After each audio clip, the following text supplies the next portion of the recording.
kwa kila moyo ulileta amani, tulikupenda tukajifunza, kwako tuliona roho safi. Baba wa Kenya, Raila ni moyo wa kweli, sasa tunadanse kwa machozi na furaha, tunacheza julishi kwa heshima, kizazi kipya sasa tuko imara, tunasema jina lako Baba, Baba, Kinga, forever hero, oh yeah, Kinga,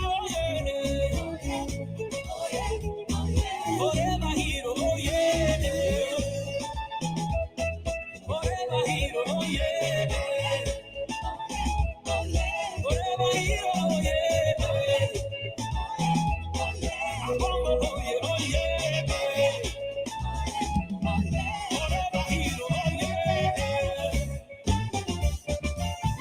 Ladies and gentlemen, make some noise for OG Shotgun.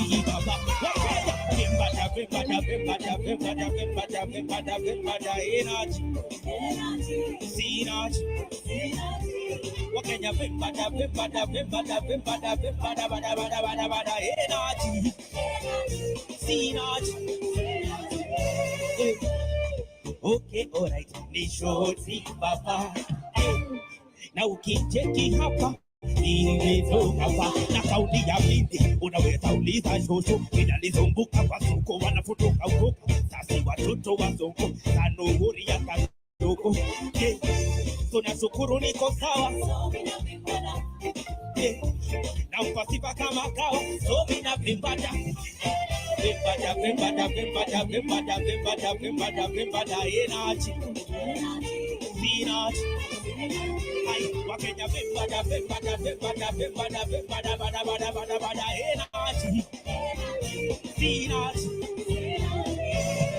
hata watoto wanavi, mapanga maudi wanavi, mabuda na vijana wanavi, Wakenya wote wanavi.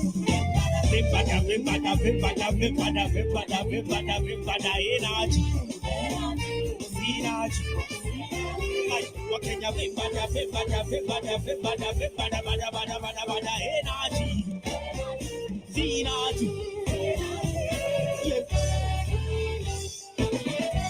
Yo, introducing on stage, Africa's best.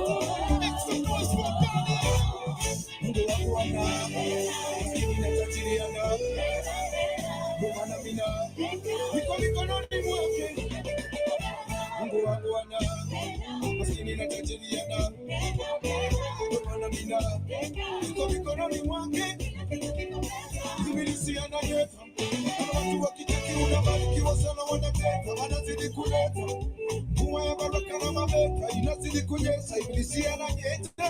Kuna watu wakitaki unabarikiwa sana wanateka, wanazidi kuleta mvua ya baraka na mabeta inazidi kunyesha.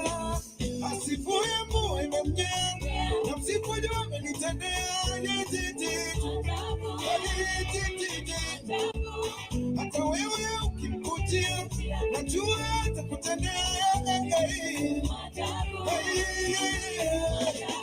Kuna wenye dhambi wengine takatifu, jua likiwa kali na wakia wote, wengine tanja wengine waaminifu, mvua ikinyesha inawanyeshea wote.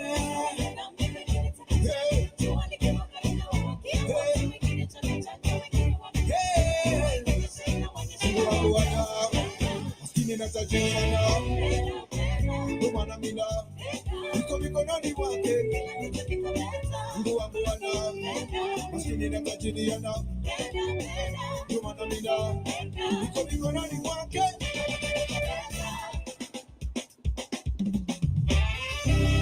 Ladies and gentlemen, let's get together na tuichenge Kenya. Akina mama we, akina baba we, vijana we, akina mama we, akina baba we, vijana we. Wananchi wote, viongozi wote, tushikane mikono tuitenge Kenya. Wananchi wote, viongozi wote, tushikane mikono tuitenge Kenya. Wanaolala tutoke kwa vitandao, akina mama tufunge maleso, tusiwe tukane viongozi kwa vitandao. Kenya sepe kuleta mabadiliko, wale wanatoka geto wote na wale watano, wale wanatoka vile kote na wale watano. Uptown, downtown, around town, downtown, around town, uptown, downtown, around town, downtown, around town. Wananchi wote, viongozi wote, tushikane mikono tuitenge Kenya. Wananchi wote, viongozi wote, tushikane mikono tuitenge Kenya.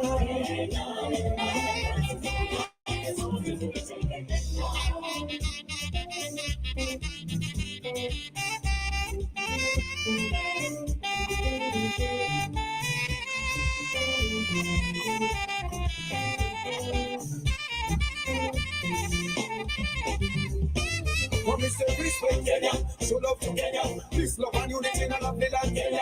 Kenya is a land, go to love it and protect it to kiss it to respect Kenya, show love to Kenya, peace, love and unity in love the land Kenya. Kenya is a land, go to love it and protect it to kiss it to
Kenya.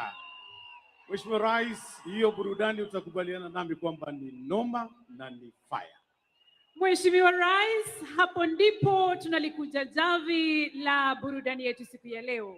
Sasa tunarejea kwake Bwana Michael Gitonga aendelee na ratiba iliyosalia. Kwako Bwana Michael. Asanteni sana. Tuwapigie makofi tena mara nyingine, watu wametuletea burudani safi kabisa. Mheshimiwa Rais, sasa naomba unikubalie nimkaribishe gavana wa Nairobi, Johnson Arthur Sakaja. Karibu gavana Nairobi County.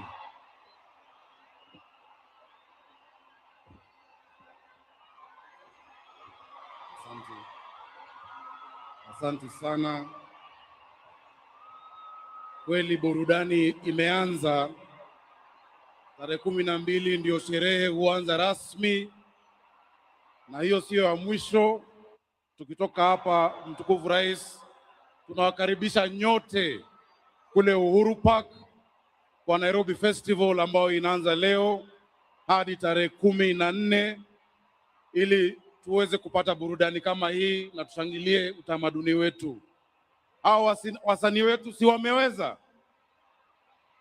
Hao wasanii wetu ni fire si fire? Ni noma si noma? Your Excellency Mheshimiwa Daktari William Samoei Ruto, Amri Jeshi, Rais wa Jamhuri ya Kenya na Amri Jeshi Mkuu wa Majeshi ya Ulinzi, Mama Rachel Ruto ambaye tunamuenzi na kumpenda, Rais John Dramani Mahama, Rais wa Ghana, Makamu wa Rais Kithure Kindiki na pia Bi Kithure, maspika wa bunge, wageni wetu wote ambao wako hapa, Chief Justice wetu Martha Koome, Rais, tuko na viongozi wengi ambao wamefika hapa leo, wakiwemo wabunge wakiongozwa na mbunge wa Lang'ata na pia kiongozi wa walio wengi katika bunge la kitaifa Mheshimiwa Kimani Ichung'wah. Tuko na naibu wa gavana wa Nairobi, mawaziri na wengi zaidi. Rais yangu hayatakuwa mengi leo hii.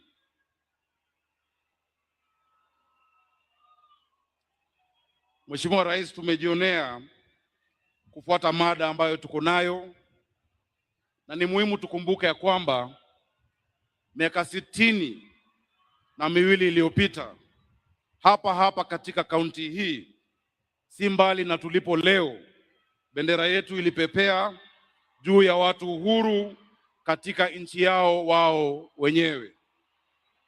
Kilomita chache kutoka hapa tuliposimama leo katika bustani la Uhuru palikuwa kambi ya wakoloni.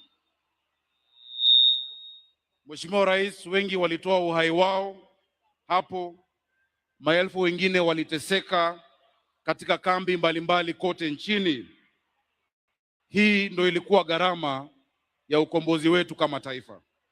Tunaweza anza wapi kulipa deni hii kwa wale waliotutangulia, ila kwa kuwakumbuka sio tu kwa mafanikio yao pekee, bali pia kwa maadili yao.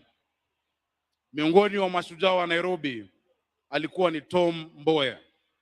Tom Mboya alisimama imara katika msimamo wake hata ilipokuwa haipendwi au ilipokuwa sio rahisi. Alikuwa mwenye kujenga katika ukosoaji wake na hakuchoka kamwe, hakuchoka kwa uzalendo wake. Mimi kama mtu ambaye aliyatumia maisha yangu yote katika utumishi wa umma, nakiri na kusema ya kwamba kiwango hicho alichoweka ni kigumu kukifikia. Kiongozi mwingine ambao ni shujaa wa Nairobi alikuwa ni Raila Amolo Odinga. Baba Raila Amolo Odinga, sisi kama watu wa Nairobi tunamenzi.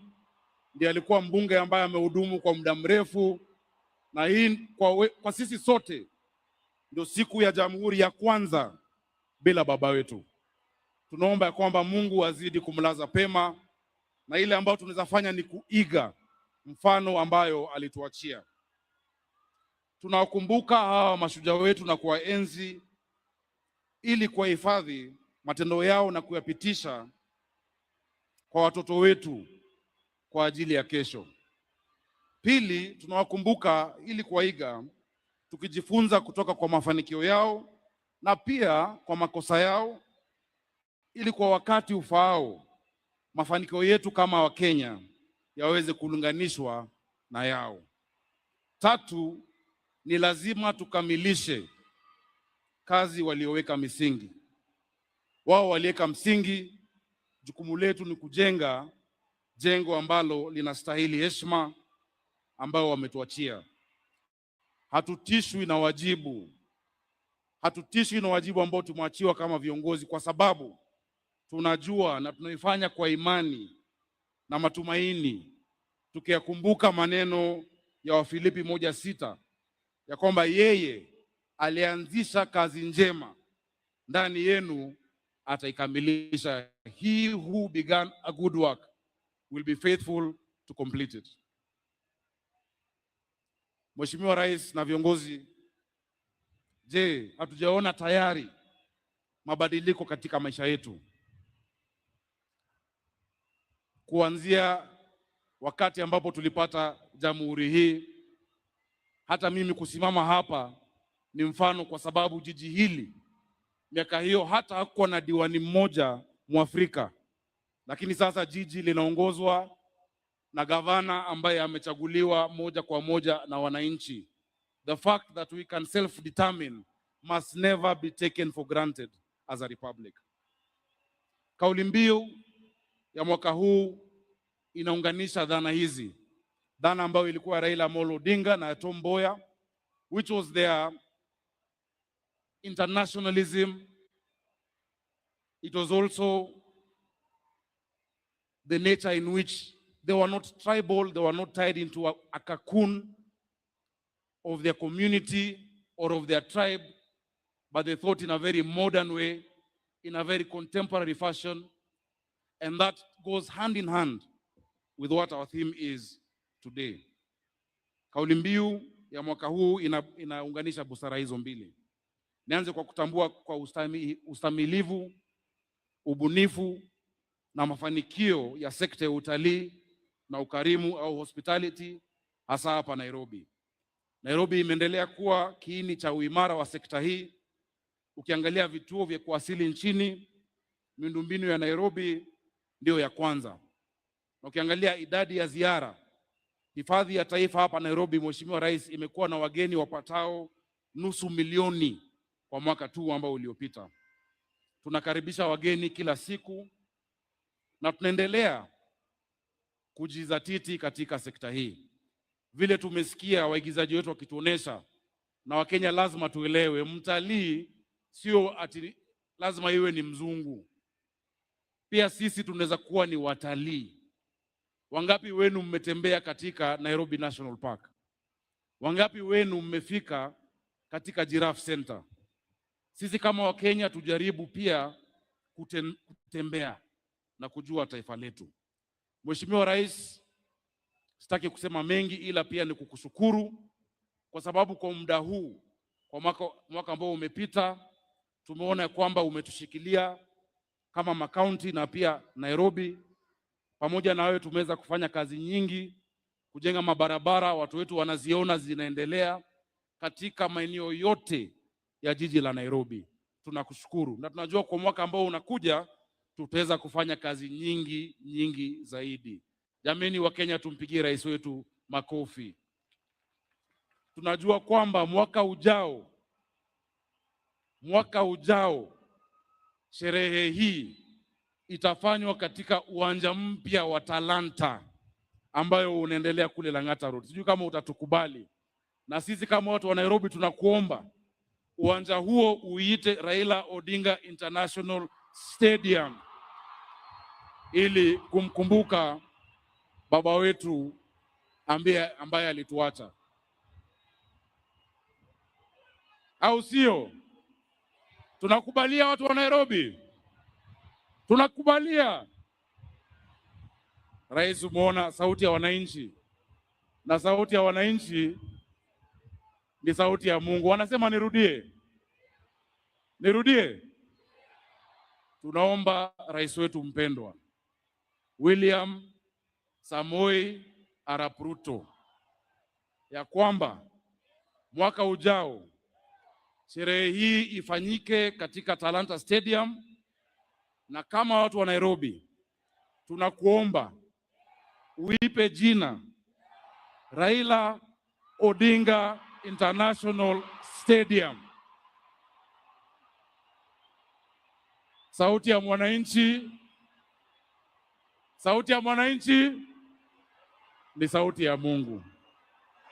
Wacha nisiseme zaidi kupita hapo, ili kuwakumbusha ya kwamba sherehe imeanza. Na waomba watu wangu wa Nairobi, mkisafiri kwenda Ushago ama Ocha, muwe waangalifu kwa barabara ili muweze kurudi salama. Tunaomba madereva wetu, do not drink and drive. Tusipoteze watu wetu, tusiendeshe kiolela, ili tuweze kurudi tuwe na mwaka wa 2026. On behalf of the people of Nairobi, I wish all of you a Merry Christmas and a prosperous 2026. Mungu awabariki. Asanteni. Makofi ya Governor. Your Excellency, the theme for Jamhuri Day 2025 is tourism, wildlife, meetings, incentives, conferences and events, otherwise known as MICE. And allow me at this point to usher in the Cabinet Secretary for Tourism and Wildlife, Honorable Rebecca Nyayo, to make a brief statement. Tumkaribishe kwa makofi tafadhali. Karibu Waziri.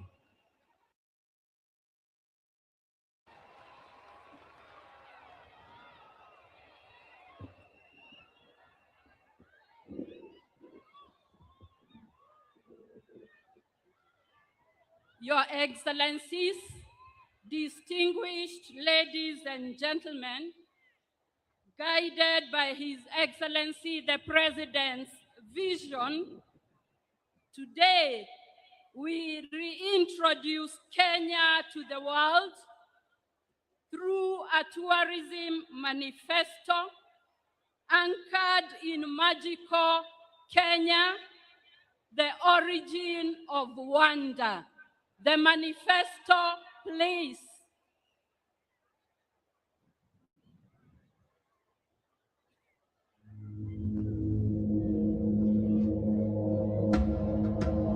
Before the world had maps, there was Kenya. Before language, there was rhythm. Before time had a name, there were footsteps across this red earth. This is not just a place. It's a pulse. It's the breath of the wild, the whisper of ancestors in the wind, the drumbeat in your chest you thought was yours alone. Come here and unlearn. Trade your inbox for a horizon. Trade reception bars for baobab trees. Come walk barefoot through the origin of everything. Life, flavor, fire, soul. Because Kenya is not a destination, it's the birthplace of all, the homeland of wonder, the reset the modern world forgot it needed. You don't visit Kenya, you remember it, you return to it, you wake up in it. This is magical Kenya, the origin of wonder. Welcome back.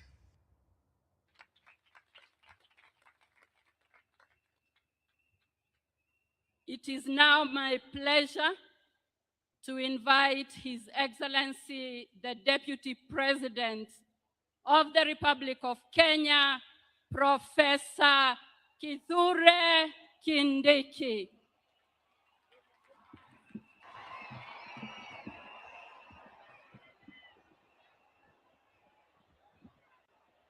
Kenya hoye!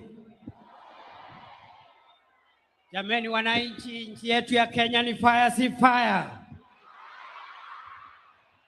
Jameni wananchi, rais wetu William Ruto ni fire si fire?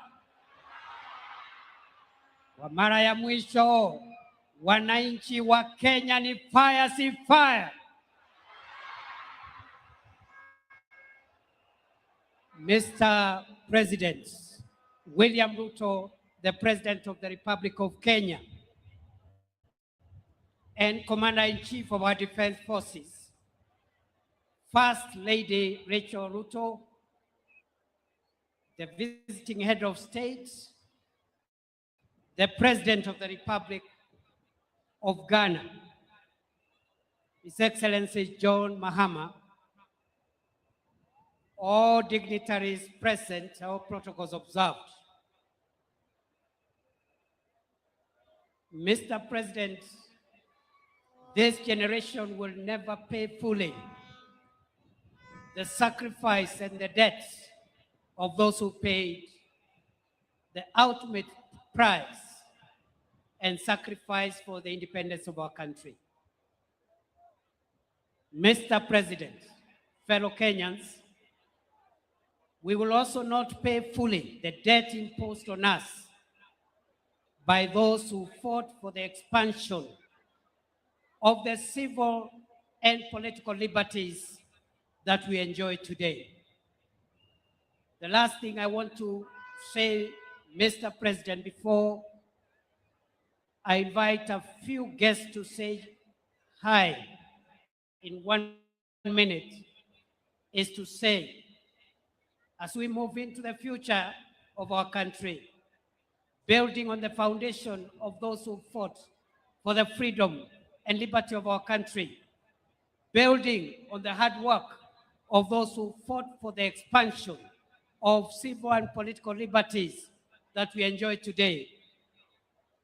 We look forward, under your leadership, Mr. President, to firm up on that foundation and that hard work and expand on the empowerment and the social, economic liberty for the people of Kenya. And therefore, going into the future, we will push under your leadership for a country where all its citizens do not just enjoy the freedom of expression and the freedom of the media, but they also enjoy freedom from hunger, freedom from sickness, and freedom from all the dangers that threaten human survival, especially poverty and the other economic perils that endanger our sustainability and our survival. Mr. President, before I invite you, allow me to give two people 1 minute each to say hi and to say jambo. And I want to recognize all the dignitaries present today. The President of the Republic of Ghana will be introduced by his counterpart and host, President William Ruto.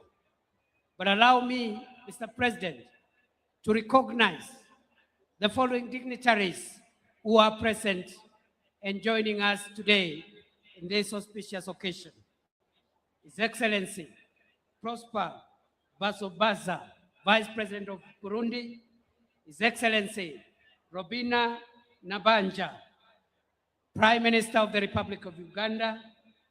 We have in our midst also the Honorable William Aukam, Minister for Forestry and Fisheries and Environment of the Republic of South Africa. We have in our midst the Honorable William Lukuvi, Minister of State in the Prime Minister's Office from the United Republic of Tanzania. We have in our midst the Honorable Dr. Benedict Arakwiye, Minister of Environment of the Republic of Rwanda. Honorable Amna Damak Ashmamsi, Minister for Climate Change and Environment of the United Arab Emirates. The Honorable Vania Gava, Deputy Minister for the Environment from Italy. And Mr. President, as you are aware, Nairobi City in Kenya is hosting the United Nations Environmental Ministers representing their countries. So we have UNEA, which is the forum, the highest decision-making forum on matters environment, representing ministers of environment from all over the world who are meeting here in Gigiri, in Nairobi City. 87 ministers are present also because of the ongoing UNEA meeting in Nairobi. Mr. President, on behalf of all the visiting dignitaries, I want to give 1 minute to the Vice President of Burundi to say hi before I invite the Prime Minister of Uganda to say hi, and finally I invite President William Ruto to address the nation. Mr. Vice President.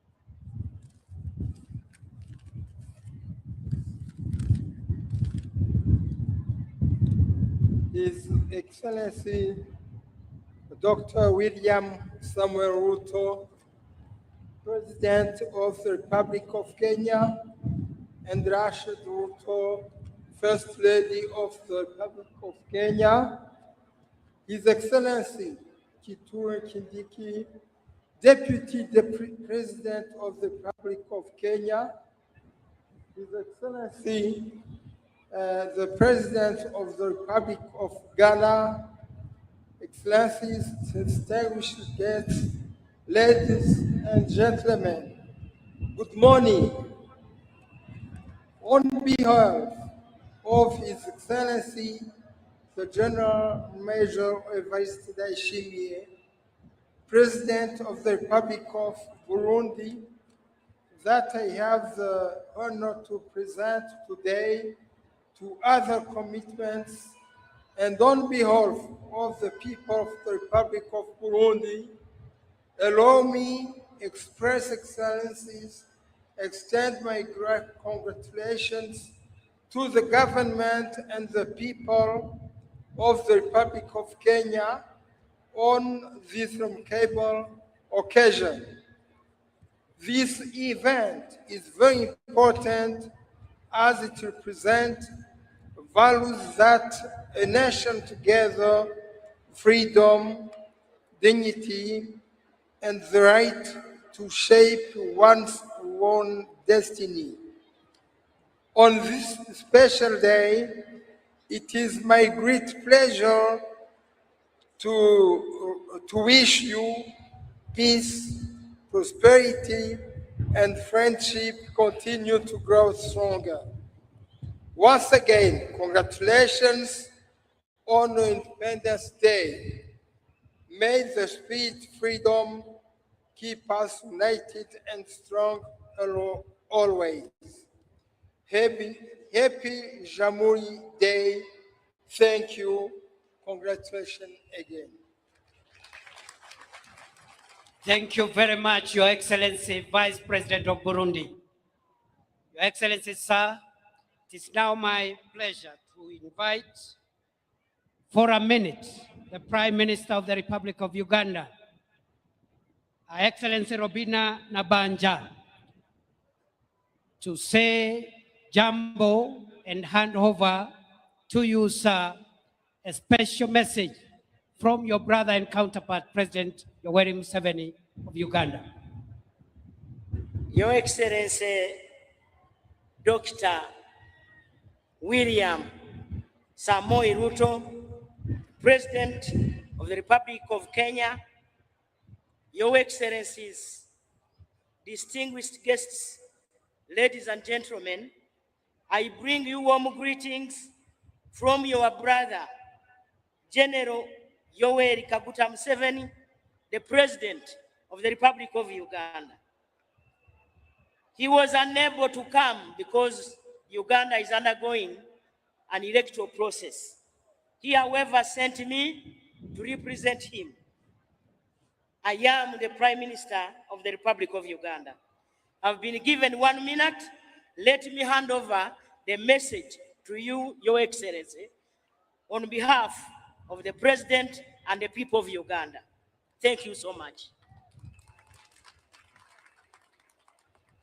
Thank you very much. Makofi tafadhali, makofi. Thank you very much. Fellow Kenyans, brothers and sisters, I think we have come to the apex of today's celebrations. I now request that we be upstanding as I welcome His Excellency, President William Samoei Ruto, to come and address the nation. Ni fire, si fire. Asante sana Mheshimiwa Naibu wa Rais. Tafadhali naomba tunaweza kuketi chini.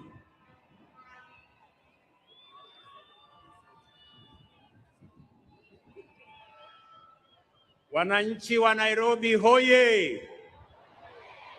Kanairo hoye! Wakenya hoye!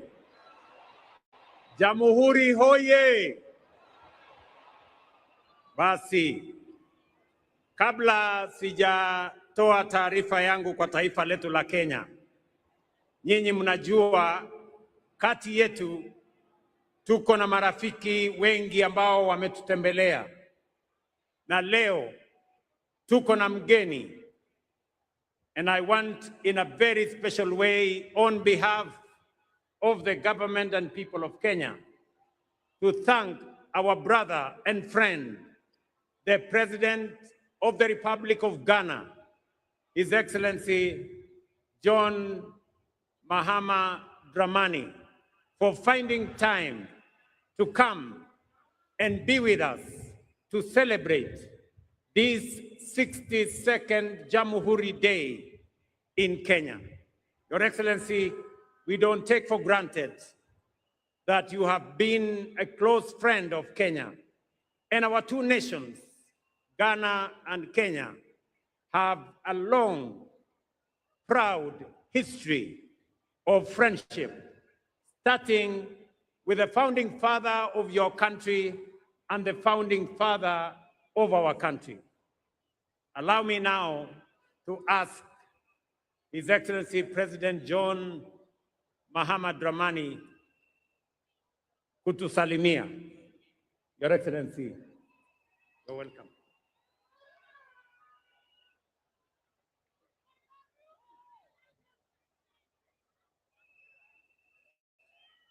Thank you very much, my brother, the President of the Republic of Kenya, William Ruto. Let me acknowledge your beautiful wife, the First Lady of Kenya. I bring you greetings from the people of Ghana, and to say that on this day, your 62nd Jamhuri Day, the people of Ghana are in solidarity with their brothers and sisters in Kenya.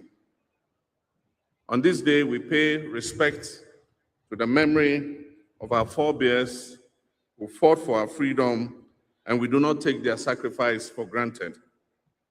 The friendship between our independence leaders, Mzee Jomo Kenyatta and Kwame Nkrumah, has become an enduring flame that has continued to bind our two countries together.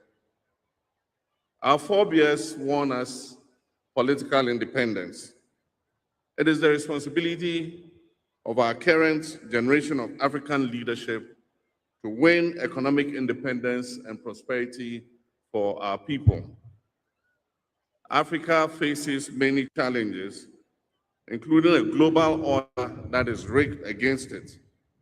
We face systems that make us suppliers of unprocessed raw materials and importers of finished products.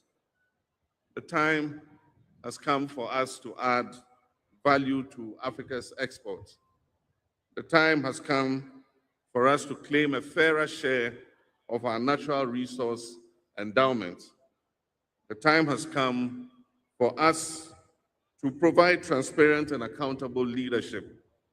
The time has come for us to unleash the creativity and energies of our young people. We must increase trade amongst ourselves, and so we commend the protocol on the African Continental Free Trade Area. We must show Pan-African solidarity with all members of the African diaspora, and that's why I wish to express the sincerest appreciation of the people of Ghana to the people of Kenya for your timely intervention in Haiti to bring relief to the long-suffering people of Haiti. Ghana also, in the spirit of Pan-African solidarity, is sending troops from our 48th Engineers Regiment to help Jamaica in its rebuilding efforts after the devastating Hurricane Melissa. Kenya continues to be a respected member of the African Union and other international bodies. And so Ghana wishes Kenya well on this very auspicious occasion. And finally, before I resume my seat, accept my personal condolence and the sympathy of all Ghanaians on the passing of a great statesman, Mzee Raila Odinga. May God grant him peaceful rest. Long live Kenya, long live Africa, long live Kenya-Ghana relations. Asante sana.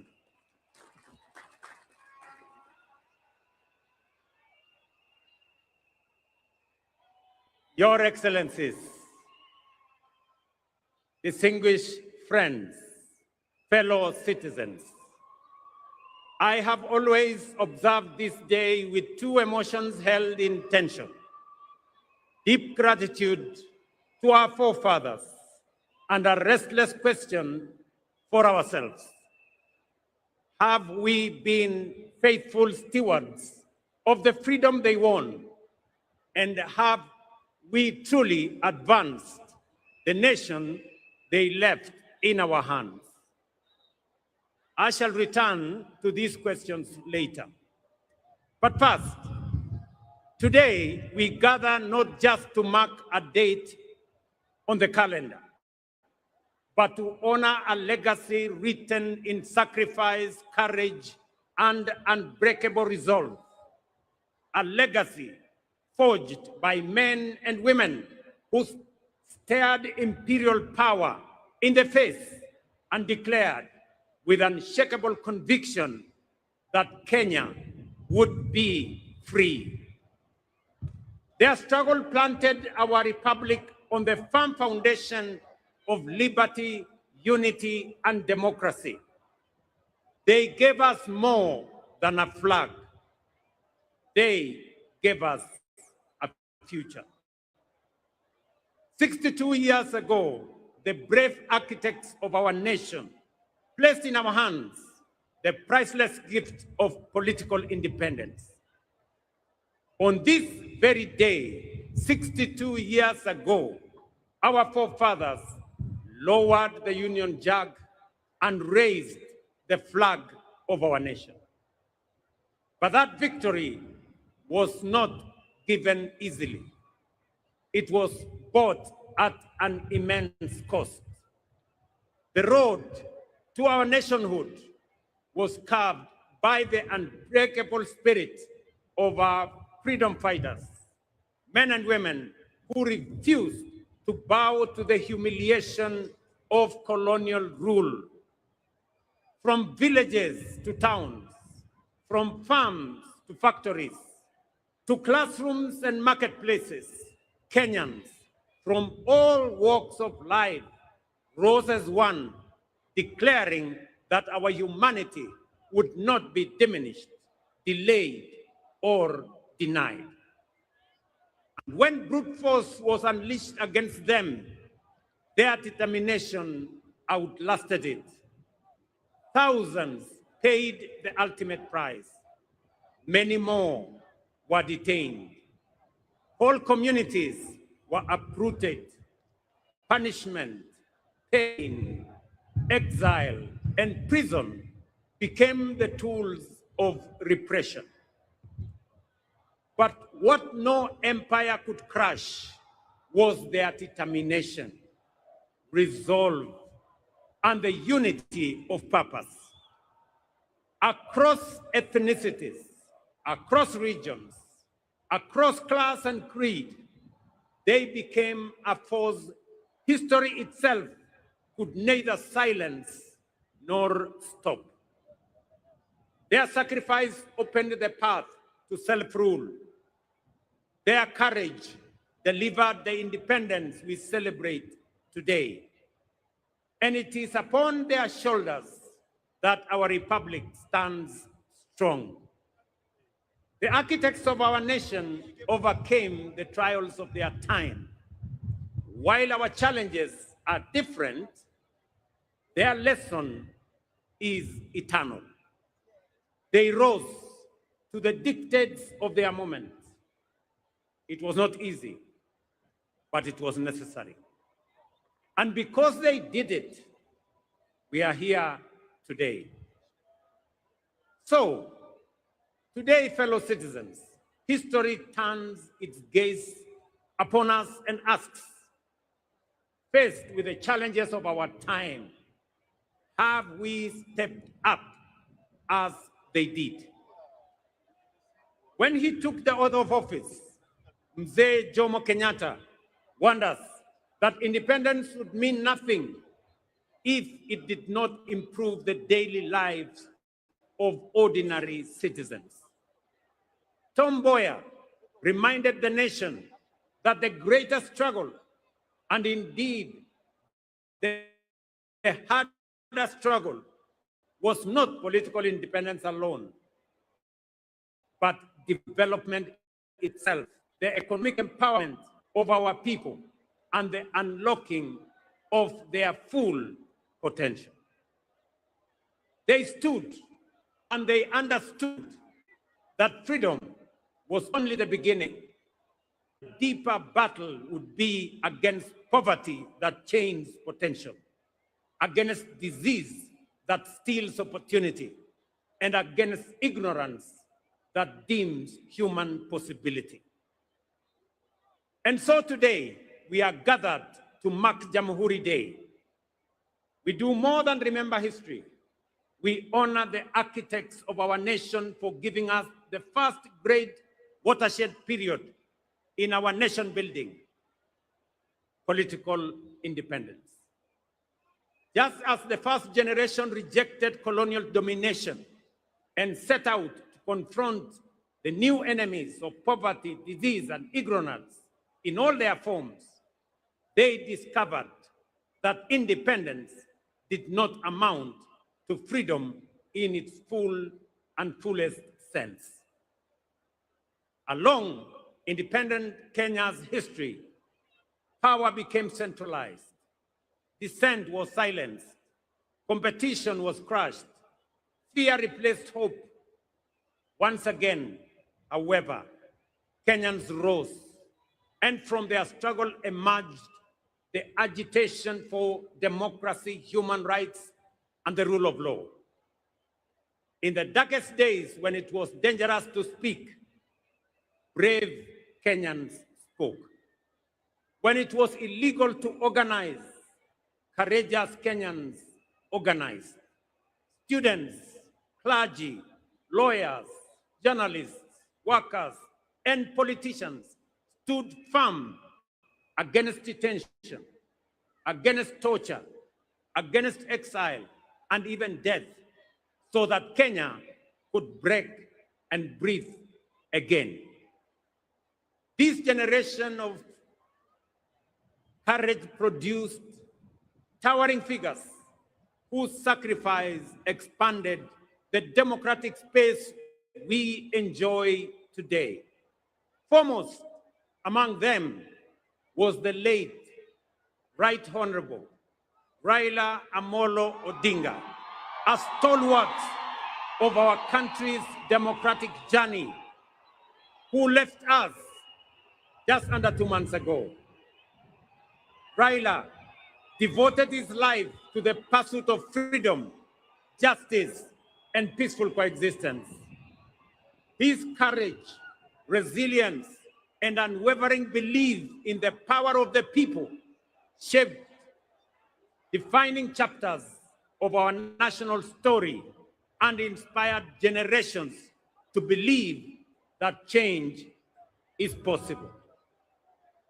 I now respectfully urge all of us to join me in observing a 1 minute of silence in honor and remembrance of the Honorable Raila Amolo Odinga and honor his sacrifice, service, and enduring legacy.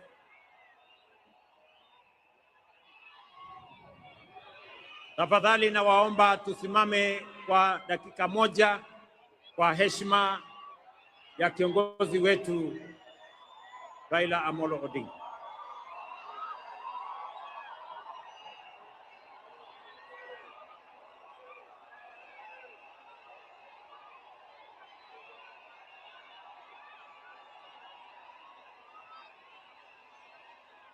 Asanteni sana. Asanteni sana. May his spirit continue to guide our nation forward. His resolve, as well as the resolve of our forefathers, gave us the 2010 Constitution, a charter that restored the sovereignty of the people, restrained imperial power, entrenched rights, and devolved government and authority to the grassroots. But it promised something even greater. It guaranteed economic and social justice. It declared that health, housing, food, water, education, and social security were not favors. They were fundamental rights. It was a bold promise. It was a moral imperative. It was the unfinished dream of both the independence and subsequent generations. Yet today, with honesty and humility, we must admit that this promise remains incomplete. Yes, progress has been made, but the deeper promise, a Kenya where every citizen lives with dignity and shared prosperity, remains unfulfilled. For too long, stagnation has returned in cycles. Negativity has been normalized, and too many have been asked to make peace with mediocrity. That is why, before the last election, we had already realized that although we had achieved political independence and our constitution expanded our democratic human rights and the rule of law, we still had not fully consolidated our nation. These two milestones, great as they were, had over time been undermined by the paradox of the marginalization of the majority. We saw clearly a system in which a few rose to the top of the pyramid, while millions at the base struggled to survive. With education outcomes compromised, healthcare beyond reach, access to affordable credit denied, housing unattainable, and farmers abandoned, while our youth were locked out. That is the reason we introduced the bottom-up economic transformation agenda, to bring the marginalized majority back into the heart of our nation, to ensure that no one is left behind, and to begin the work of social engineering necessary to pursue the broader dream of economic freedom. We had to begin where marginalization and exclusion had been greatest, that is at the bottom. And so, over the last 3 years, we have made bold choices. They have delivered results that are unprecedented, unmistakable, and consequential. For years, we spoke of agriculture as the bedrock of our economy and farmers as our pillars. But the truth is, we did not truly know them, and neither did we truly prioritize them. Today we do. For the first time in our history, over 7.2 million farmers have been brought into the single national digital database. We now know who they are, where they are, what they grow, and what they need.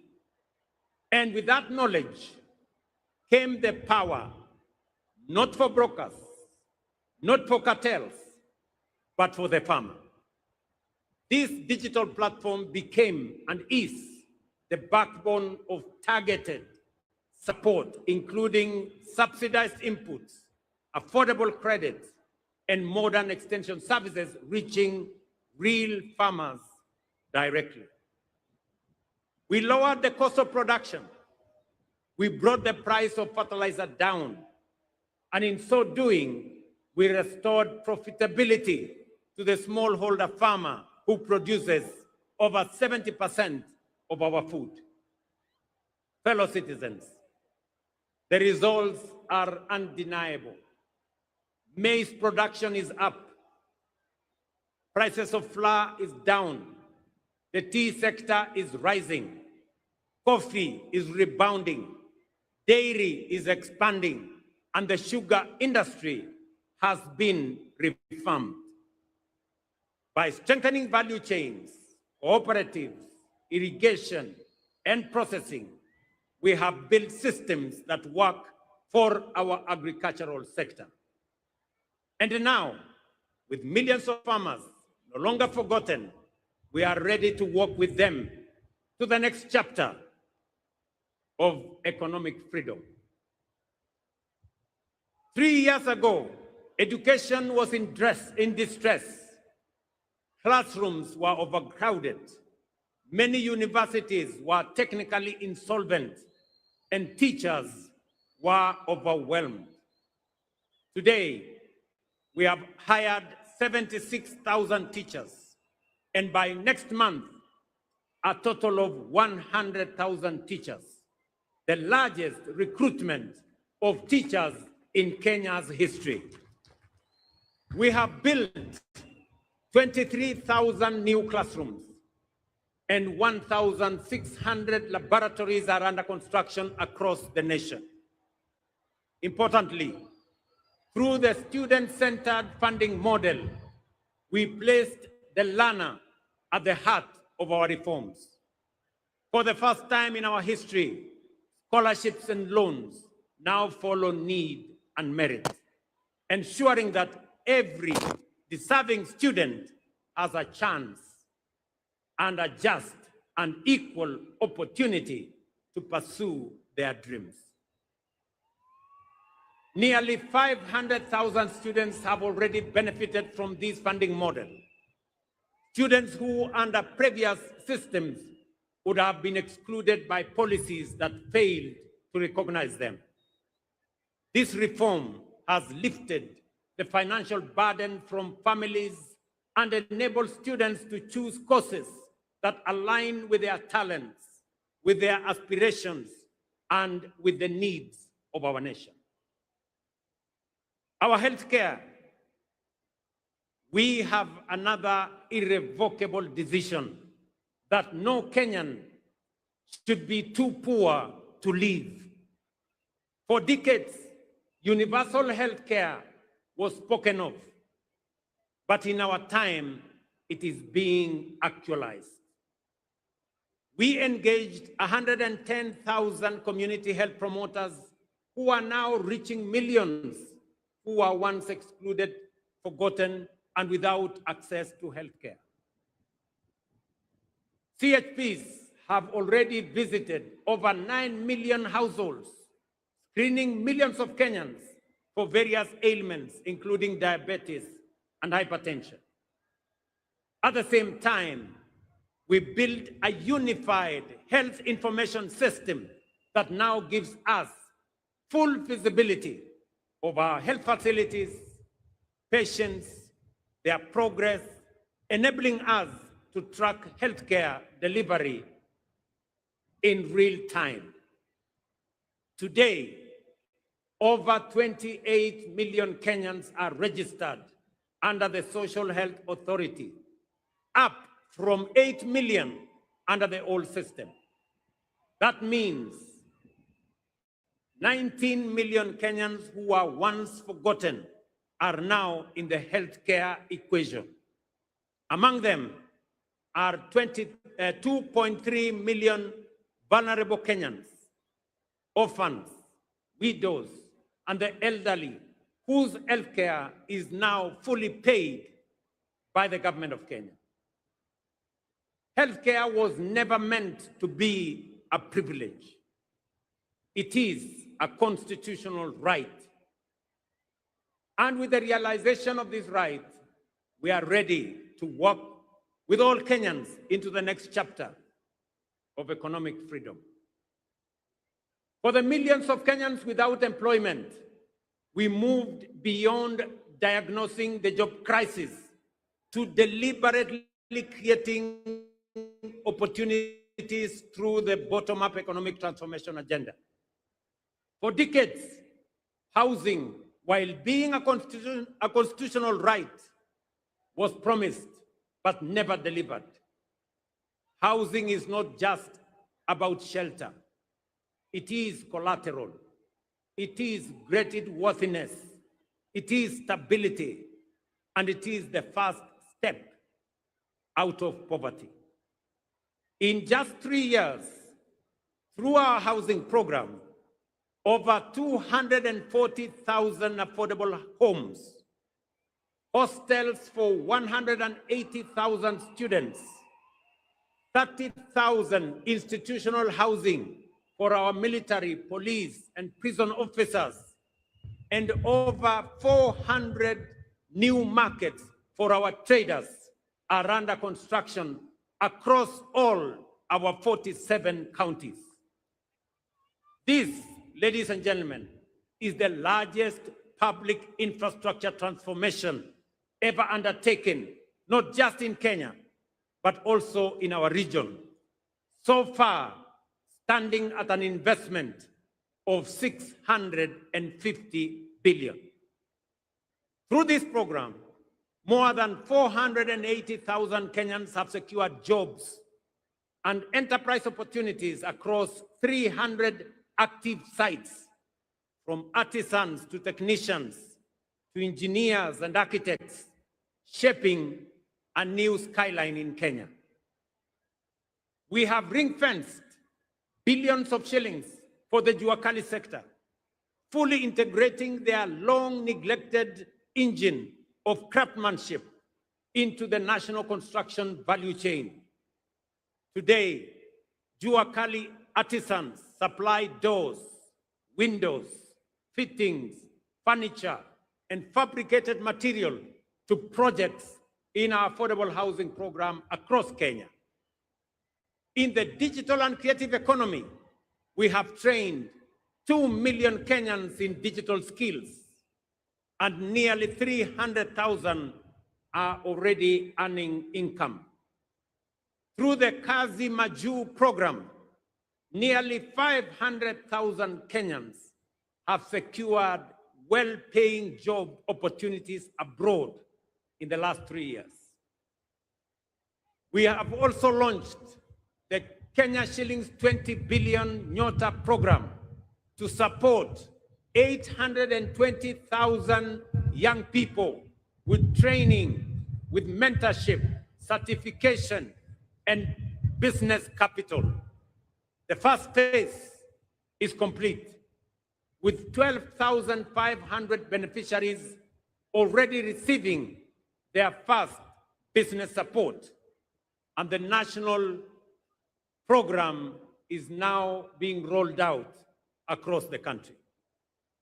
Together, these actions reflect one clear national purpose: to open doors of opportunity for our youth, equip them to succeed, and empower Kenya's greatest strength, our young people, to lead us towards prosperity and economic sovereignty.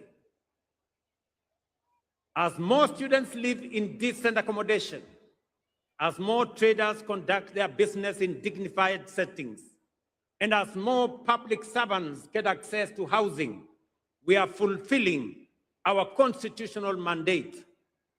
And with that foundation secured, we are ready to walk with all our people into the next chapter of economic freedom. Ladies and gentlemen, through the bottom-up economic transformation plan, we have consolidated the gains of political independence and the democratic freedoms won. Through deliberate social engineering, we have built systems that ensure no Kenyan is left behind. And having ensured that we are carrying everybody along, we now have both the opportunity and the firm foundation to charge forward into the next chapter of our national journey, Kenya's economic freedom.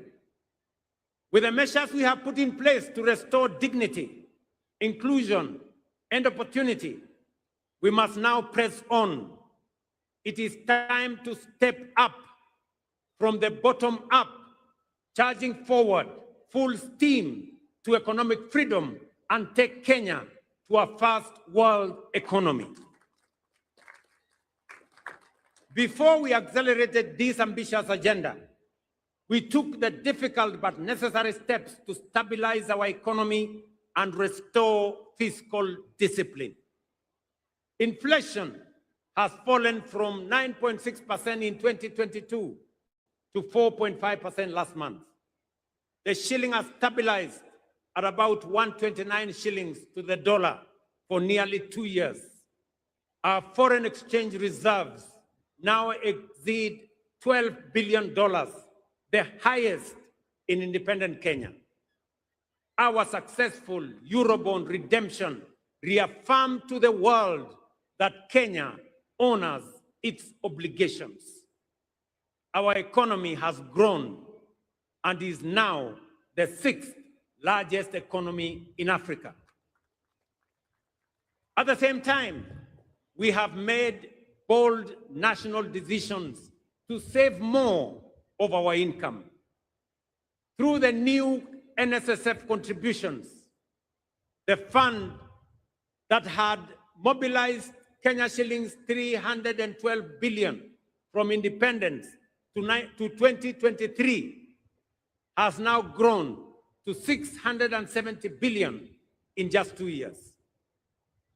We established the Financial Inclusion Fund as a strategic intervention to correct deep market failure, one that had denied millions of Kenyans access to affordable credit, one that had blacklisted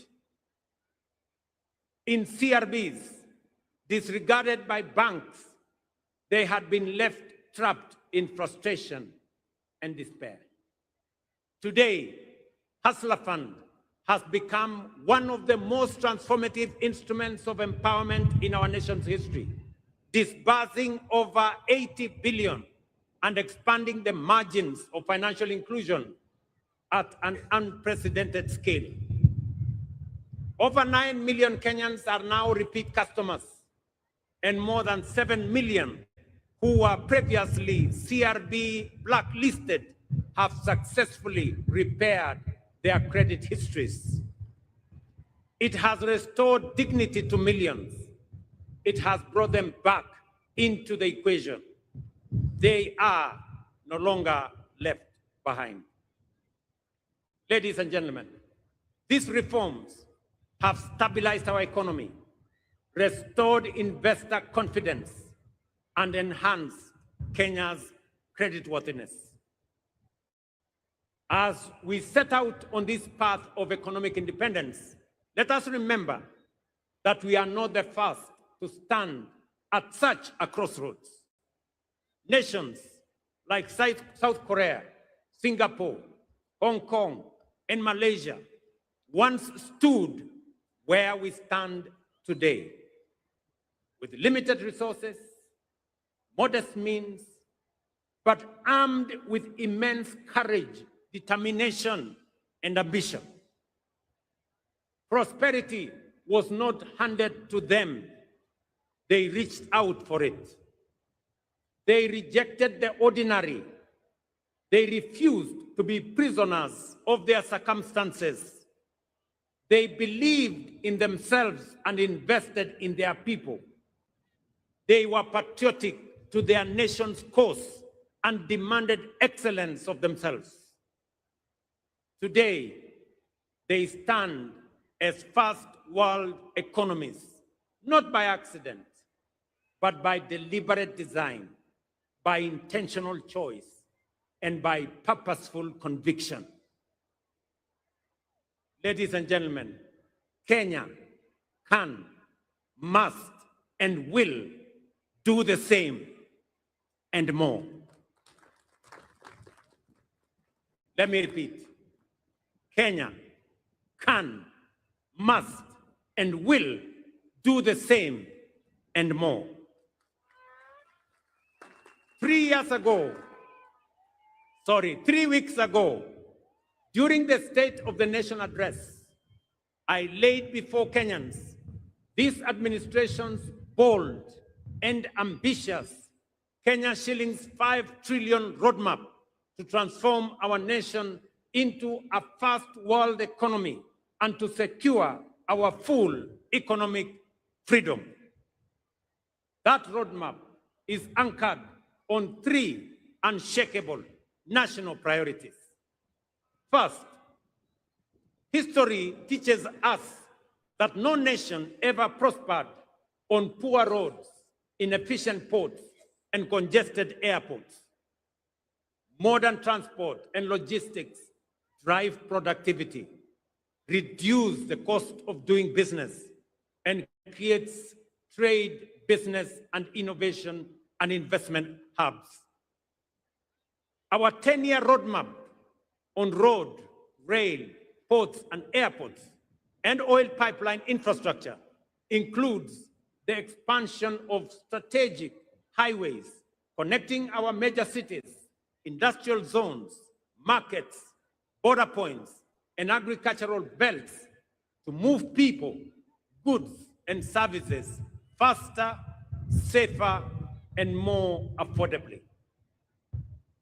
We have mapped out 2,500 kilometers of highway for dualing and 28,000 kilometers of road across the Republic for tarmacking. With this, we are stitching our country together, linking towns to cities, farms to factories, and Kenya to the wider region. Last week, fellow citizens, we moved from promise to action when we officially launched the construction of the Nairobi-Nakuru-Mau Summit Road and the Nairobi-Mai-Mahiu-Naivasha Road, an investment of over 180 billion in a modern 223-kilometer multi-lane dual carriageway delivered through a public-private partnership model. In February 2026, just in 3 months from now, we will begin extending the standard gauge railway from Naivasha to Kisumu and Malaba. And later in the year, extend the oil pipeline from Eldoret to Uganda, opening a new transport corridor with our neighbors and with the continent. At the same time, we will modernize Jomo Kenyatta International Airport and several other airports to enhance connectivity and ease the movement of people, goods, and services. The Port of Mombasa and Lamu are also on course for modernization and commercialization, undertaken through innovative private-public partnerships that include long-term concessioneering. Charging forward, our infrastructure expansion will provide the foundational support for a strong and resilient economy that will drive transformative development for all of us. Number 2, fellow citizens, we must decisively shift our economy from dependence on imports to becoming a net exporter of agricultural products, manufactured goods, and value-added commodities. Kenya today spends nearly 500 billion shillings every year importing agricultural products. While we have reduced imports of maize, sugar, edible oil, rice, our progress is still constrained by the limitations of rain-fed agriculture. We can no longer leave the country's food security to the uncertainties of rainfall, especially in the context of climate change. To feed our people and produce surplus for export, large-scale modern irrigation is the only viable pathway forward. We have mapped out 50 mega dams, 200 mini dams, and over 1,000 macro dams across all our 47 counties, especially in our arid and semi-arid areas, which have expansive, fertile, and arable land currently not under production because of lack of water.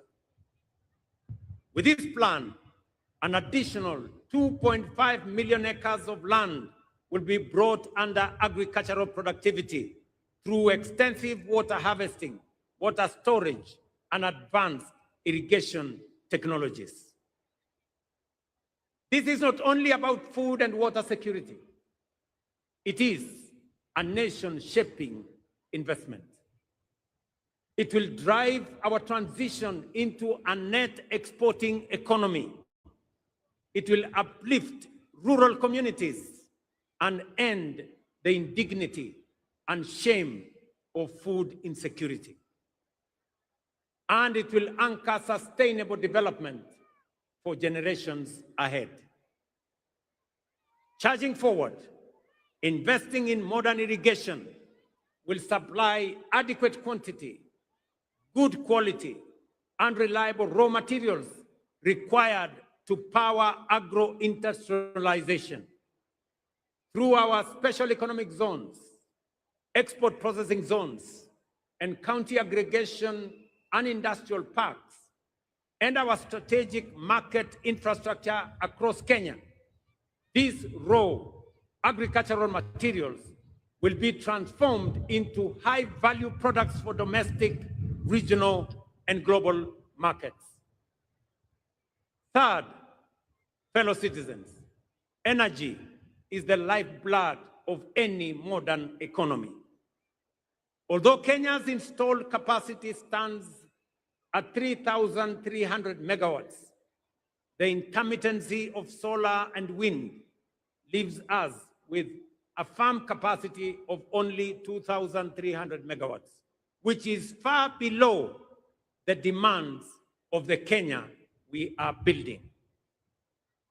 To power our domestic consumption, agro-processing, and value addition industries, e-mobility, digital expansion, and a future driven by data centers, artificial intelligence, and modern technologies, we must scale up energy generation exponentially.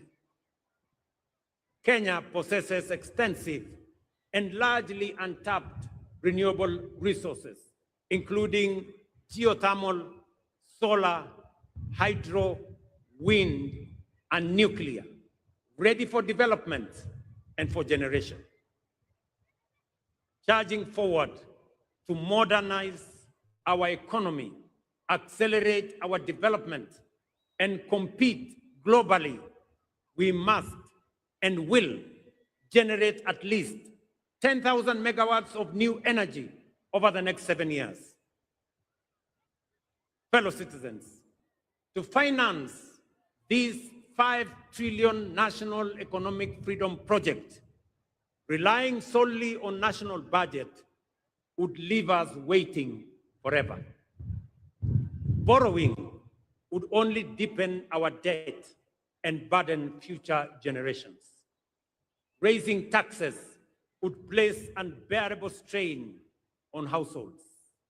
And choosing inaction would condemn our nation to stagnation.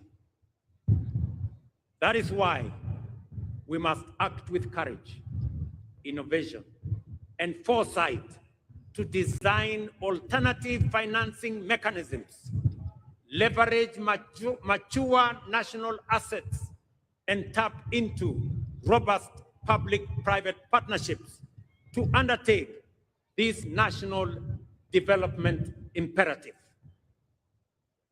Fellow citizens, 3 weeks ago, I signed the Government-Owned Enterprises Bill into law. The new law revolutionizes the management and governance of state-owned enterprises, professionalizing boards through merit-based independent appointments and tying leadership to measurable results. This is a very consequential reform. It is the most far-reaching reform of government corporations since independence, aimed at turning legacy parastatals into commercially disciplined companies that will serve our public interest. The passage of this law ends the era of cronyism and patronage in our state-owned enterprises. This law explicitly disqualifies any person who has served in a public or political office within the last 5 years from appointment.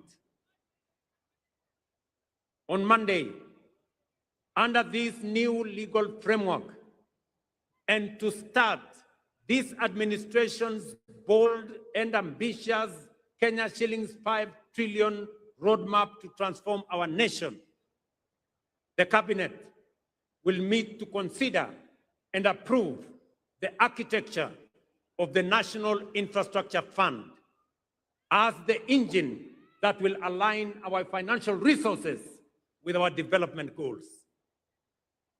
Through innovative mobilization of domestic resources, strategic monetization of mature national assets, democratization of ownership through capital markets, and innovative deployment of national savings, we will unlock large-scale private sector capital to fund our national priorities while reducing reliance on borrowing and taxation. For decades, Kenya privatized major assets including Kenya Airways, KenGen, Kenya Re, and Safaricom.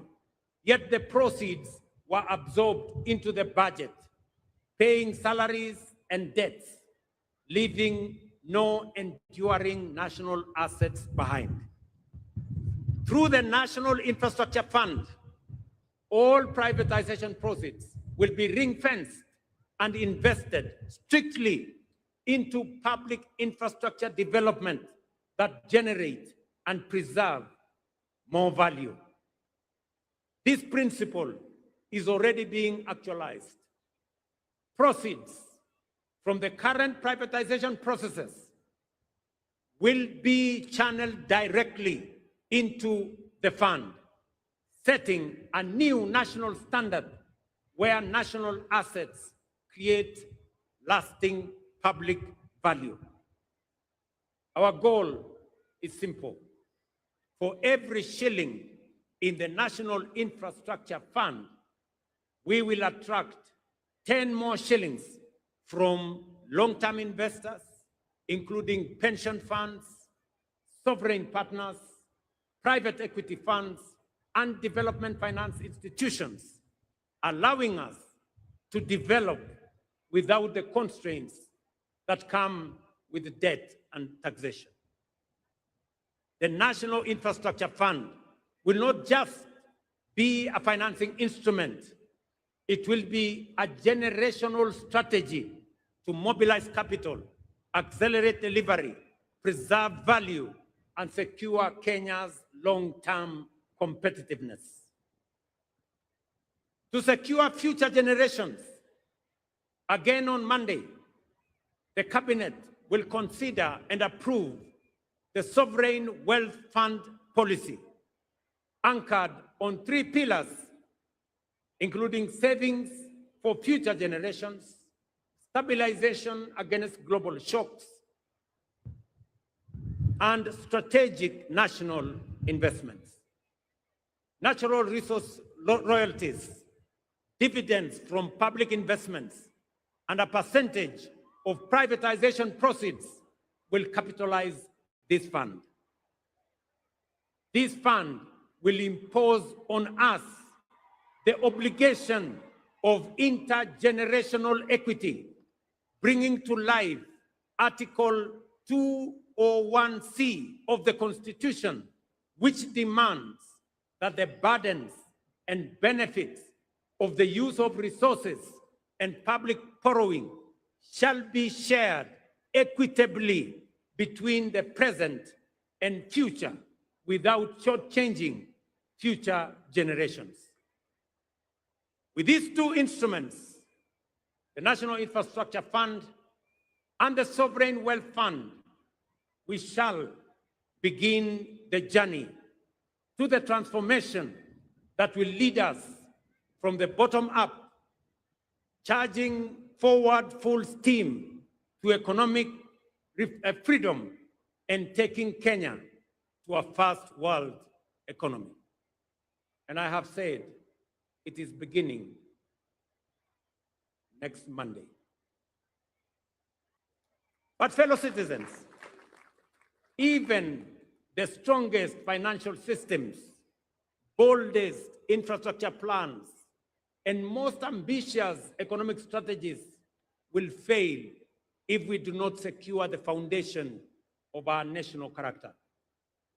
The realization of our economic freedom project will rest on three critical enablers: strategic human capital development, robust peace, stability, and security architecture, and unwavering integrity and fidelity to the national interest. To bolster human capital development, we have made bold investments in education, skills development, science, and innovation. We have raised the education budget from 490 billion in 2021 to 700 billion this financial year, and expanded science, technology, engineering, mathematics education. But to power our first world strategic human capital requirements, we must and will raise the National Research Fund from the current 0.8% to the requisite 2% of GDP. This is not, ladies and gentlemen, spending or social spending. It is nation building. The second enabler underpinning this national project is peace, stability, and security. For no nation can prosper in an atmosphere of disruption, violence, and criminality that leads to economic sabotage, destruction of property, and loss of lives. Stability is not an option. It is an enabler of everything we seek to build. Serious investors will not commit their investments in a country. Only serious investors will only commit their investments in a country that is peaceful, that is stable, and that is secure. For Kenya to attract sustained investment, for businesses to thrive, for jobs to expand, and for families to live without fear, we must secure our nation firmly, fairly, and without hesitation. Finally, the collective interests of all citizens, which form the national interest of Kenya, must be at the center of every action and engagement. Patriotism is putting the interests of the nation before tribe, clan, or self. Integrity in its highest form is patriotism in action.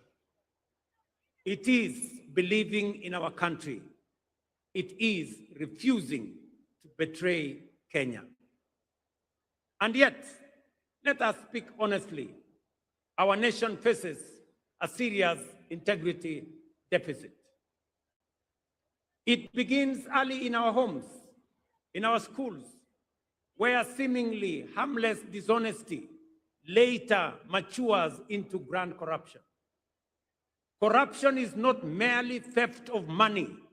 It is the theft of hope, opportunity, and destiny.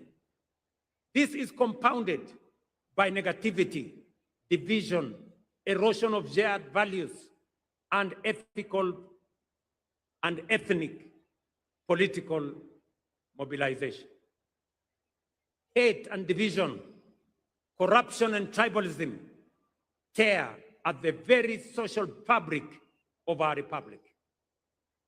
Ladies and gentlemen, our economic freedom project demands more than infrastructure and capital. It demands a renewal of our national conscience.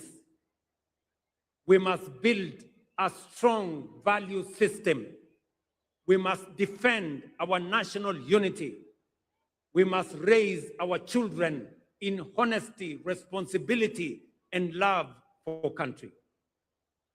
These three enablers, strategic human capital, peace, stability, and security, and national interest and integrity, are not optional ideals. They are the living foundation upon which our economic independence must stand. Without them, our ambition would remain promises. With them, our national priorities become achievable.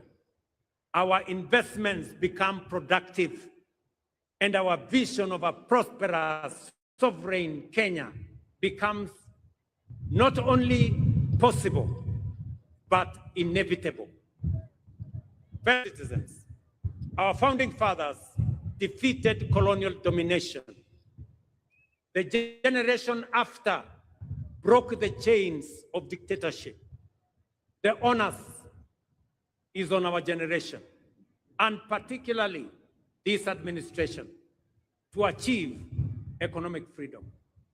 A freedom where effort is rewarded, where opportunity is shared, where dignity is guaranteed, where every citizen matters, and where no Kenyan is left behind.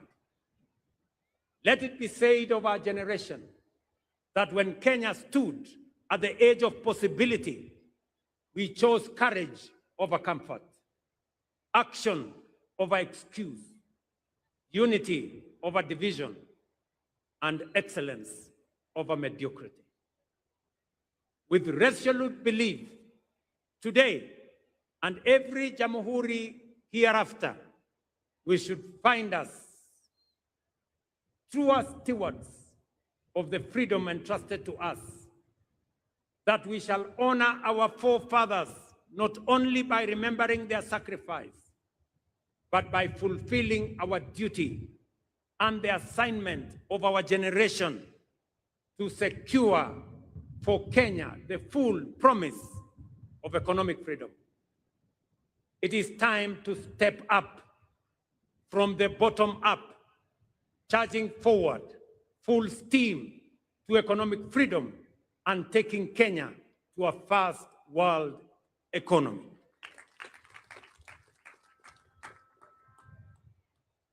Kabla sijamaliza, ndugu wa Kenya, mimi nataka niwaeleze hivi.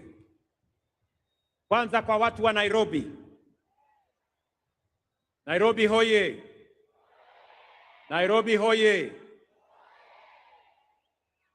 Mimi kuna mambo mengi tunafanya katika mji huu wa Nairobi. Kuna mambo tumekubaliana na county government ya Nairobi. Tunajenga zile barabara ambazo zilikuwa zimekwama hapa Nairobi. Tumekubaliana ya kwamba hizo barabara tumerudisha contractors wote ambao walikuwa pale barabarani. Na sasa barabara zinaendelea kilomita 60 hapa Nairobi. Kwa mfano barabara ya Muhuri kule Dagoretti South, barabara ya Mama Wahu kule Dagoretti South, bypass ya Mihango Link kule Embakasi East, Umoja 1 SDA Road kule Embakasi West, Tindigwa Road kule Roysambu na Road C Embakasi South.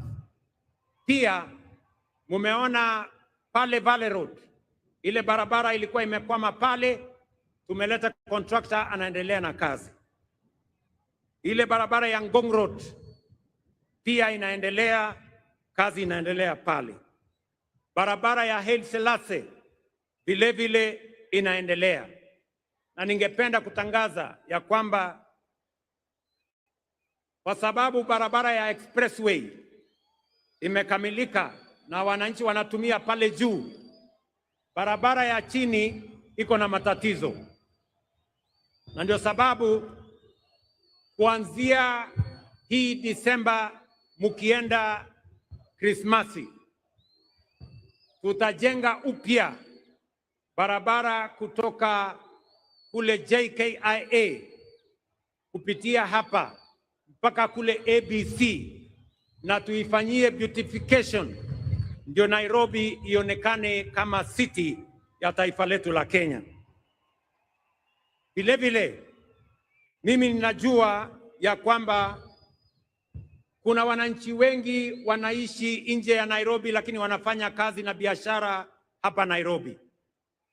Wananchi wengi wanaishi Kiserian, wanaishi Rongai, wanaishi Ngong, na kuna msongamano mkubwa sana wa wananchi wakikuja asubuhi na kurudi nyumbani jioni. Ningependa kutangaza ya kwamba mwaka ujao ile barabara kutoka Bomas of Kenya kwenda Rongai kwenda mpaka Kiserian na barabara kutoka Bomas of Kenya kwenda Karen kwenda pale Shade Hotel kuteremka kwenda Ngong kwenda Bulbul na kwenda mpaka ifike kule Kiserian, tutaifanya iwe dual carriageway, ndio wananchi wa pale wanaweze kutembea kwa njia rahisi. Najua pia ya kwamba wananchi wengi wanaishi kule Thika, na sasa barabara ya Thika Road pia imejaa na kuna msongamano mkubwa sana wa magari katika barabara yetu ya Thika Road.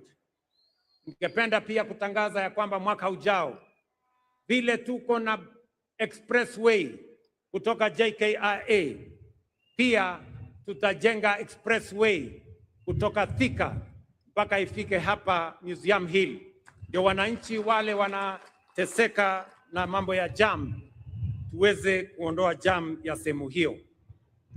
Pia ningependa kusema hii uwanja ya Nyayo Stadium, nyinyi mnajua yale maneno tulifanya kule Kasarani.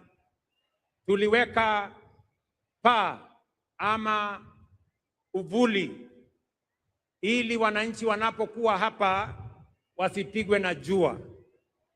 Mimi nataka niwatangazie ya kwamba kuanzia Januari hii Nyayo Stadium vile vile tutaweka canopy. Hii ni mara ya mwisho wananchi kuwa hapa wakipigwa na jua. Tukisonga mbele, hii kiwanja pia itakuwa na kivuli. Vile vile tunakamilisha ile kiwanja ya Talanta pale Jamhuri. Munajua kazi kubwa ambayo imefanyika pale, kweli ama si kweli? Na nimesikia yale gavana wa Nairobi amesema ya kwamba ile uwanja wa Talanta ipatiwe jina gani? Ati mumesema ipatiwe jina gani? Mumesema ipatiwe jina la Raila Amolo Odinga International Stadium. Nimewasikiza na tukikamilisha tutafanya hivyo. Mimi nataka niwashukuru wasanii ambao wametuimbia hapa. Asanteni sana kwa kazi yenu.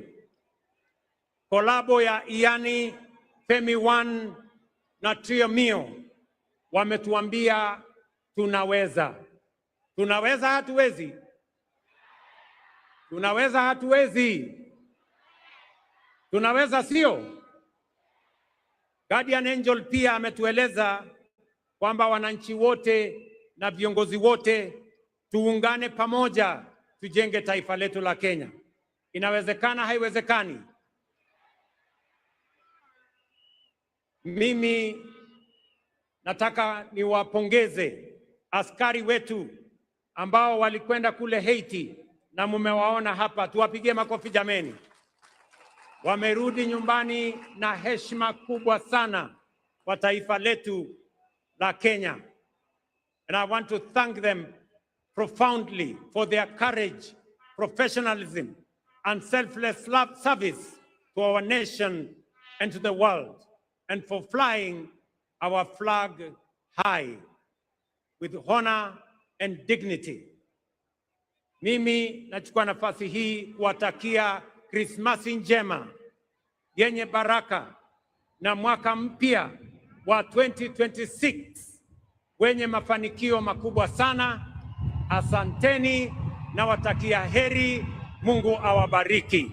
Thank you very much and God bless you. Asanteni kwa heshima. Naomba sote tusimame kwa wimbo wa taifa. Let's all be upstanding for the national anthem kindly.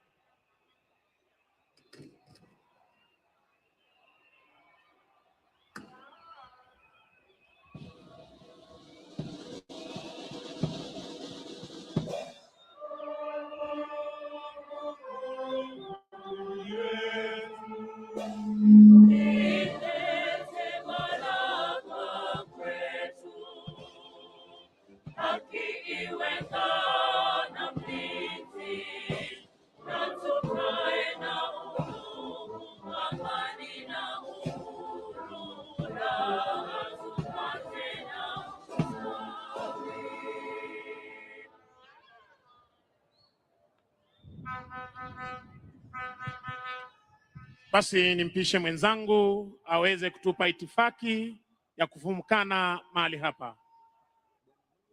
Bwana Mike Gitone, uwanja